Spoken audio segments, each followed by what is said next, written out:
స్వస్థతశాల ఇది నా యేసు నివసించశాల. దేవునికి స్తోత్రములు కలుగును. సర్వశక్తిమంతుడైనటువంటి దేవాతి దేవుని సన్నిధిలో అనేక మారలు మన కష్టాన్ని బట్టి, వ్యాధిని బట్టి, బాధను, బలహీనతను బట్టి ఉపవాసం ఉండి భక్తులు ప్రార్థించినట్లుగా మనం కూడా అనేక మార్లు ఉపవాసం ఉండి 3 రోజులు ఉపవాస ప్రార్థన, 7 రోజుల ఉపవాస ప్రార్థన, 40 రోజుల ఉపవాస ప్రార్థన, ఇలాగూ రేయింబగళ్ళు దేవుని సన్నిధిలో మనం ప్రార్థన చేస్తూ ఉంటాం. అయితే ఈ ఉపవాస ప్రార్థనలో మనకున్నటువంటి ప్రయోజనం ఏంటో కొన్ని విషయాలు జ్ఞాపకం చేసుకుందాం ప్రియులారా. పరిశుద్ధ గ్రంథంలో దేవుడు సెలవిచ్చినట్లుగా చాలాసార్లు దేవుడు ఉపవాసం ఉండి ప్రార్థన చేయండి అన్నాడు. తర్వాత పిల్లలు, పెద్దలు అందరూ ఉపవాసం ఉండి ప్రార్థన చేయండి అని దేవుడు ఆజ్ఞాపించాడు. అలాగే భక్తులందరూ ఉపవాసం ఉండి ప్రార్థన చేశారు ప్రియులారా.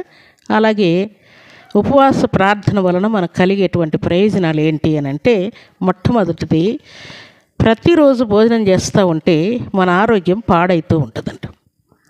అయితే ఒక్కరోజు మన ఉపవాసం ఉండి భోజనం మానివేస్తే మన శరీరంలో సంపూర్ణ ఆరోగ్యం కలుగుతుందని డాక్టర్లు నిర్ణయించారంట. అలాగూ ఉపవాసం ఉండటం వలన మనకు ఆరోగ్యం కుదటపడుతుంది, మొదటి ప్రయోజనం.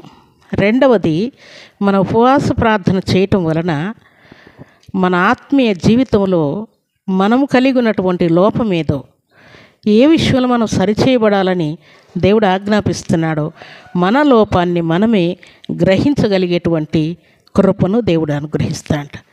ఉపవాస ప్రార్థన చేయటం వలన తెలియనటువంటి మర్మములతో కూడినటువంటి సంగతులు, దేవుని విషయాలు ఏదైతే మనం గ్రహించలేకపోతున్నామో వాటిని గ్రహించినట్లుగా దేవుడు మర్మములతో కూడినటువంటి సంగతులు బయలుపరుస్తాడు.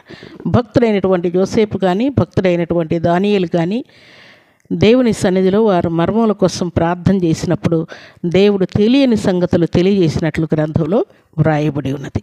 ఉపవాస ప్రార్థన మనం చేసేటప్పుడు ఇంట్లో తల్లిదండ్రులను ఏదైనా మనం కోరినప్పుడు వారు ఇవ్వకపోతే పిల్లలు ఈ పనులు చేస్తుంటారు, భోజనం మానేస్తారు.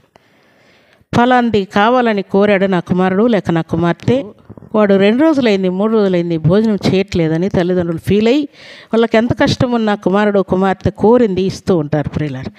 అలాగున సర్వాధికారి దేవుని సన్నిధిలో మనం ఉపవాసం ఉండి ప్రార్థన చేస్తే తల్లిదండ్రులకు పిల్లల మీద కనికరం వచ్చినట్లుగా దేవునికి కూడా మన మీద కనికరం వస్తుందంట ప్రియులారు. దేవుని యొక్క కనికరం పొందడానికి మనం ఉపవాస ప్రార్థన చేయాలి. చివరిగా మన ఉపవాస ప్రార్థన చేస్తూ ఉంటే ఆ ఉపవాస ప్రార్థన వలన దేవునికి మనం మహిమ తెచ్చేవారం అయిపోతాం. ఉపవాస ప్రార్థన వలన దేవునికి మహిమ వస్తుందంట.